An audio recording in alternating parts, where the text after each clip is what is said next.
It's been a year, but I'm super excited to announce I'm in a game. I have my own app now. The game is launching so soon. You can already pre-order the game. It's completely free. I'd never make an app if I knew you guys had to pay anything. We made sure to make it free. The Reaction Time adventure game. If you can just go to reactiontime.co, enter. There you guys have it. You can already pre-order. You get early access. It's absolutely beautiful. Of course, like I said, one of the things I'm intrigued by the most is space. This whole concept is going to be in space. So available on both iOS and Android, but it's not officially launched yet. So iOS is available for pre-order. What if I was 5 different people? What if I had 5 different identities? Boom, boom, boom, boom. That's right. Interesting. Because I thought this was only a movie. What's that movie called? The guy that had all these identities. I think it was 13. Yeah, that movie was weird. And I didn't know it was a real condition. But apparently it is. Watch. Next, meet Jess, a woman with 5 different identities. So she's Jess, just herself as a normal state. She's also Jake, Ollie, Jamie, and Ed. 5 different identities in total, only on Meet the Person series. In this episode of Meet the Person, we're looking at the girl who has 5 different personalities. Now, is it harmful? Is it cool? Yes. How do you deal with someone like that? What does it take? Why does she want to have all these different identities? We're gonna find out here on Reaction Time. Before we begin, just a quick shout out to the merch. If you guys have not gotten your piece yet, make sure to get it. So it's gonna be timelessbrand.com or first link in the description. But Alfredo and I, we're ready to rock and roll. Alright, you ready to meet the person? Estoy asustado. It's okay. It's a little different. We know. Think I'm ready. Let's do it. Let's do it. Some people in my head that'll come forward and talk to you. All living in the same body. I've got Jamie, Jake, and Ollie all around, so it's busy. When I watched the movie of the guy with different identities, he couldn't control it for the most part. But it seems like she might be able to control it. Totally different. This interview brought with it a few unique challenges. So just clap. I was expecting to meet Jess, but not quite sure who would actually be in the chair across from me. Did you have to get approval from everybody to talk to me? Kind of, yeah. I mean, just to do this entire thing is very much about everyone's comfortability factor. Not even that. I think it's just as long as everyone surrounding her stays respectful, that there is a possibility of something like that. I really want to break down and see all the science behind this. What makes your brain have 5 different identities? I mean, I struggle with one identity, me, and I'm surprised that you could be 4 other completely different people. She calls them alters, and they are all male. All are male? That's interesting. There's not even a different version of a female. Maybe she wants to really be a male? It's possible. Jess has dissociative identity disorder, DID. There's Jamie, a 27-year-old country doctor. So Jamie's the only one with prescription lenses. She actually wears prescription lenses even though Jess, which is her, doesn't need glasses. Wouldn't that even ruin her vision? A very upper-class British accent. Just heading home now to finish one of our essays. Jamie's very intelligent. He's very charming. Ollie, a 14-year-old boy who has been inside of Jess since he was 7. He's a bit of a moody teenager. I have strong opinions for a 10-year-old. He wanted to grow up and be a dinosaur. I wanted to be a president and astronaut. You know how that turned out. I ended up as a giraffe, my second identity. We don't talk about it. Ed, a 29-year-old punk rock hairdresser. He's very creative. I think I'm a bit of a dark horse. I think that's what a lot of people describe me as. I think it would be kind of cool to have different identities. I can't say identities. Identities? Identities. Oh, this left-handed.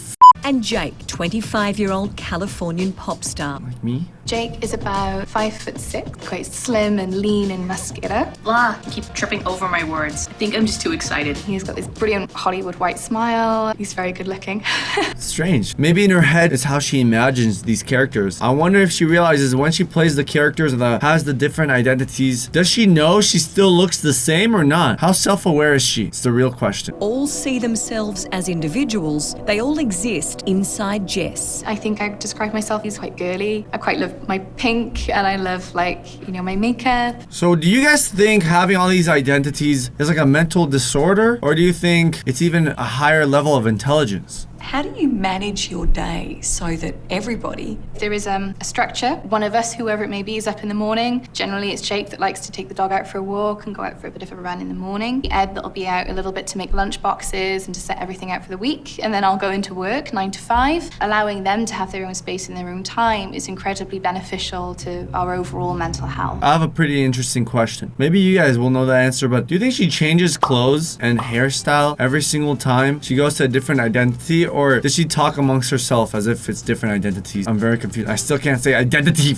Of course, living in the one body means they all look the same to you and I, but venture into their inner world, and this is how they see themselves. These are the Is that Cameron Dallas? Okay, Jake, and why did you call it Cameron? actual images they use to depict their appearance and personalities. Jess is female.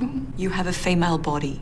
Are there ever times when your alters are uncomfortable with that? Yeah, so I mean, Jake is very self-conscious of the fact that he doesn't appear male to the outside world. Jamie is, I think, just as that carer's role, he's very good at taking care of me. You know me, Jamie's very good at that. And it's very much, I think he's quite detached from the body, really. It's crazy. It's like really deciphering characters in your head, giving them each complete shape, personality. Just very interesting. Having males around all day, every day in my brain really helped me desensitize myself to being afraid of men. If I was a boy, what happened to me wouldn't have happened. So she thinks if she was a boy, she wouldn't have a personality identity disorder. She thinks the reason she has these different personalities is because she's a female, but it says if she was a male, she would just choose who she would want to be instead of playing the character. As a way to protect herself after a traumatic event as a child, something she won't go into detail about. He asked me to be his girlfriend 3 times. The most beautiful personalities. So you saw that guy, that was her boyfriend. It seems like he's dealing with it pretty well. I was so frightened of him seeing that side of me. Eventually, when I explained, look, the reason why I keep saying no is because of this. And she explained to me she had people living inside of her head, she could have conversations with them, and I just looked at her and went, that's fine, that's awesome. That's really, really cool. Oh, give him a Best Boyfriend award for being supportive.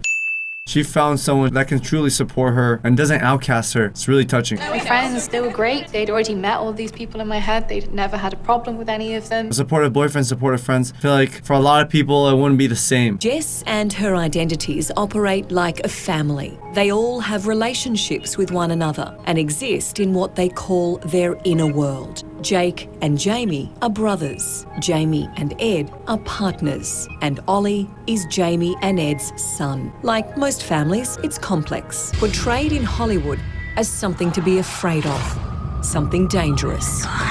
Someone's coming for you. Who's coming?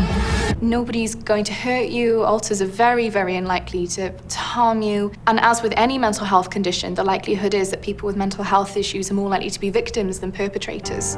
She's extremely self-aware, which is interesting because I feel like a lot of people have different identities. They wouldn't be as self-aware. They would actually think they are that person. At the moment of being that person, they wouldn't realize it. But she's 100%. In reality, she has a reality check and she knows, hey, I have these identities, but I'm actually Jess. So it's a little different than the movie. For years, it also confused and terrified her. I'd end up in places that I didn't know where I was, and I didn't know how I ended up there. And I remember one day I was like in a dress with the highest of heels on. I had blisters all over my feet. It was raining and I had no idea where I was or how I'd gotten there. Jess struggled to be believed and to get the help and diagnosis she needed until she met Dr. Remy Akoroni, a psychotherapist who specializes in DID. The condition is, you could say it's the most primitive fundamental survival system, which nearly always applies to overwhelming experiences for children growing up, usually from a very early age. Those extreme situations where you are powerless, when you are in extreme life-threatening situations, which the brain, in a sense, can't deal with. That was a beautiful explanation of how these DIDs usually come into play. He said traumatic experiences when you're very young. If you've got a family and you keep ignoring your children, they will eventually start making life difficult for you. It's very much like driving a car. Imagine your car is the body. Whoever's in the driver's seat is driving the body, right? Co-consciousness is where there is more than one of you in the car. I can either be driving and be taking control of it, I could be in the passenger seat and sort of have an idea of what's going on, or I could be in the back seats where I have much less control and much less idea of what's going on. Or I can be in the boot where I have like no memory at all of what's happened or what's gone on. Are there signals? Can you feel that one of your alters is maybe coming forward? You get that ping of something's not quite you. It can be even the fact that maybe if Ed's around, I'm realizing I'm using my left hand a lot more. If Jamie's around, my eyesight's starting to go a little bit blurry. She just said she actually has blurry eyesight when one of the identity, the one that wears the glasses, is about to come forward and be her. Just think about that. That's how powerful your brain can actually be. It's actually pretty incredible. I've been speaking to Jess this whole time. Yes. The scariest thing would be is if you don't have any control over it. You suddenly change in very important situations. Jess started to display some of the signs of a switch during our interview. How are you feeling right now? Fine. Very foggy-headed. Like there's a lot of buzzing around, a lot of talking. I guess it's been quite hard to not concentrate as such, but to make sure I'm saying the right things, because I know that I've got Jamie, Jake, and Ollie all around, so it's busy. Who's the closest? Oh gosh, it's just like chatter. I couldn't tell you at the moment. Personally, for me, I would be a little frightened if I had a lot of different voices in my head. I feel like it's almost like a horror movie, but they're not saying anything bad or threatening her in any way. You shouldn't really be scared, but for me, I really like having full control of what I do, what I say. If I had all these voices in my head, I might go insane. I mean, I give her props for that. Else like to talk to me today? Yeah, I just, yeah. She's about to change right now to a different character. And I know I'm doing it now, so I'm not making much eye contact. My eyes are to the floor. But one of my things I do, I tend to rub over my eyes when I'm switchy. So yeah, I know that there's whoever that's around now. Jess leaves the room to have a moment to herself, the privacy she needs to allow whoever wants to meet me next the chance to come through. Hi. This is the first time we're gonna see her completely switched. The American accent tells me Jake is here. How are you doing? Okay, just It's startling how different Jake is to the woman who was sitting down just minutes before. I got there. You guys heard that? Just the okay was already extremely different. Not only the accent, I didn't see you there. but body language, mannerisms, That's my day done. everything about Jake is Jake. So introduce me to Jake. Gosh, I guess I'd start with the fact that I'm real happy-go-lucky. Damn! Oh my god, that accent is spot on. I'm very amazed right now. Definitely more of an optimist. I try and have a good time no matter what we do. What does Jake do? In a world, I am a Hollywood actor, actually. I'm also like a singer, just general teen idol. The best way to see how Jake imagines himself is on his social media. Describe yourself to me physically. I'm not particularly tall. Nailed it. That accent, saying like every 3 seconds. Typical person from LA, you know what I'm saying? Like that's how it would compare me, like for sure. Always in the sun, tan kind of look. I have like bright white teeth, bright blue eyes, and brown fluffy hair, always spiky at the front. Jess has a friendly relationship with her male alters, Jamie, Jake, and Ollie. But the one who has always caused her anxiety is Ed. He is the only one I haven't been allowed to meet yet. Has Ed ever tried to hurt you? Yeah, sometimes I come back and I would have self-harm. Ooh, you don't want one of your identities cause you to do stuff like that. Especially since at the end of the day, it's still yourself. My arms, wrists, legs, thighs, mainly on the thighs. I just started, I guess, to put 2 and 2 together. Yeah, I think that was the start of things not being very well. It was only after days of getting to know Jess and her alters that Ed was ready to meet me. Ooh, Ed definitely looks on the more serious side for sure. I had to introduce myself. Well, Ed, nice to meet you. Nice to meet you, Mel. What's your relationship like with Jess? My relationship with Jess is a bit of a rocky one, but we've been working on living harmoniously and getting there. And I like to think that we're doing all right. What makes it difficult? What makes it rocky? We don't really see eye to eye, but we're trying to at least be humble and at least be on the same wavelength. Is there ever that fear that he has the potential to harm you? Yeah, particularly when I was younger, it was very frightening. It's taken me years to get to a point where I understand how to manage him now. And it actually wasn't until my diagnostician said to me, you need to stop calling Ed a bad alter. He's not a bad alter. He's just misunderstood. And there you have it. We're gonna end it right here. This was extremely interesting. Actually, one of the most interesting videos I've ever seen. Because I thought it was almost like mainly fiction. Something you'd only see in the movies. But there you guys have it. What'd you think? Let me know in the comments down below. And I'll see you next time. Peace out.